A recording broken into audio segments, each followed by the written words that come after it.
भाई यहाँ पे क्या हो रहा भाई? रुको जरा, सबर करो। हैं? सोना अच्छा, लगता है सिखों की जमीन थी, मेरे दादा ने खरीद ली। फिर तो इसमें और भी सोना होगा, और खजाने ढूंढते हैं, खोदते हैं जमीन को। रोम रोम भाइयों। इस जमीन से खजाना मिला है, लगता है ये कोई बहुत पुरानी जमीन है। हम इससे ये जमीन खरीद लेते हैं, इसमें बहुत ज्यादा खजाना है।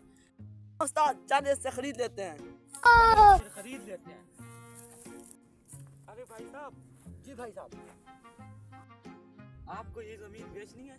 नहीं भाई साहब, मुझे ये जमीन नहीं बेचनी है, ये मेरे दादा परदादा की है, और वैसे भी इसमें बहुत खजाना है, अभी मुझे सोना मिला है। वैसे भी आपकी औकात ही नहीं है, आप मुझसे ये जमीन नहीं खरीद सकते। अरे नहीं नहीं भाई साहब, आपकी जमीन हमें बहुत पसंद आई है। भाई साहब क्यों मेरा खामखाम टाइम जाया कर रहे हो? आपकी औकात ही नहीं है, आप ये जमीन नहीं ले सकते। अरे भाई साहब, तुम हमें हल्के में ले रहे हो। अच्छा, भाई साहब, हम तुम्हें इस जमीन के 10 लाख देते हैं।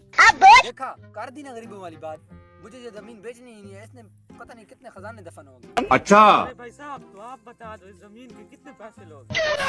वैसे मैं ये जमीन बेचना तो नहीं चाहता, लेकिन मेरी कुछ मजबूरी चल रही है। मैं आपको 20 लाख रुपए में ये जमीन बेच दूंगा। क्या 20 लाख? देखा, मैंने कहा था ना, तुम ये जमीन नहीं खरीद सकते, तुम्हारी औकात ही नहीं है ये जमीन खरीदने की। अरे नहीं नहीं भाई साहब, हमें ये सौदा मंजूर है। तो फिर ठीक है, निकालो मेरे पैसे। छोटे जाओ पैसे ले आओ। ठीक है उस्ताद। भाई यहाँ पे क्या हो रहा भाई? ये लो भाई साहब आपके पैसे, आज से ये जमीन मेरी है। शुक्रिया भाई साहब, पैसे पूरे तो हैं ना? जी भाई साहब पूरे हैं। भाई साहब, आज से ये जमीन आपकी हुई, मैं चलता हूँ यहाँ। अभी मजा आएगा। छोटे मजदूरों को बुला, शाम तक इस जमीन में जितना भी खजाना है वो मुझे चाहिए। ठीक है उस्ताद। 1 घंटे बाद।